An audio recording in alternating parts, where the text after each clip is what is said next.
शिकवा ड्रामे की आने वाले एक साथ में अब सानिया इतने बड़े राज को छुपाए बैठी है, लेकिन किरण है जिसे शक तो हो चुका है, इसलिए वो इन्वेस्टिगेशन करवाएगी और उसे पता चल जाएगा कि सानिया प्रेग्नेंट है। इसलिए वो घर में भी किसी को नहीं बताना चाहती, क्योंकि वो नहीं चाहती कि जो उसने झूठ बोला है वो सच में अब सानिया की हकीकत में उसको इतनी बड़ी खुशखबरी मिल गई तो उसके तो आगे पीछे घर वाले एक बार फिर से घूमेंगे। इसलिए वो चुपके से ही अब उसके बच्चे को नुकसान पहुंचाना चाहेगी।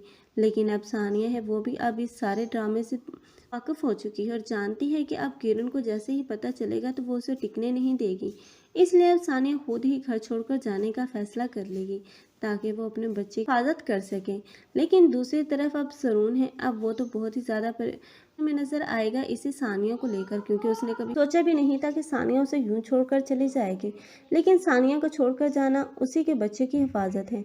लेकिन बहुत जल्द अब सानिया की सास, जिसे ये पता चलेगा कि अब सानिया क्यों घर छोड़कर गई है, तो वो भी अब सानिया के पास जाएगी और सानिया से माफ़ी मांगती हुई नजर आएगी, क्योंकि अब उसे भी अपनी गलतियों का एहसास हो ही चुका है।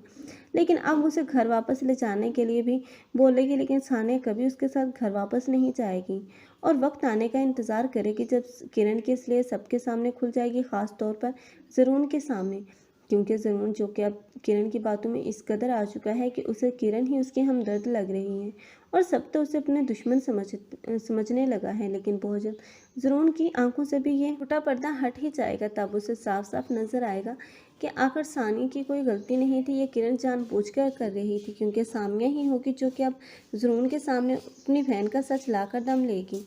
तब ज़रूर वो तो सानिया किरण को एक सेकंड भी अपनी ज़िंदगी में बर्दाश्त नहीं करेगा और उसे डिवोर्स देकर अपनी ज़िंदगी से निकाल बाहर करेगा। आप लोगों को ये ड्रामा कैसा लग रहा है और कौन कौन चाहते हैं कि किरण का अंजाम बुरा होना चाहिए? कमेंट सेक्शन में अपनी कीमती राय के इजहार लाजमी करें। मज़ीद ऐसी वीडियोज़ के लिए हमारे चैनल को लाजमी सब्सक्राइब कर लें। अगर आप लोगों को हमारी वीडियो अच्छी लगी हो तो वीडियो को लाइक करना और दोस्तों के साथ शेयर करना मत भूलिएगा। अल्लाह हाफिज़।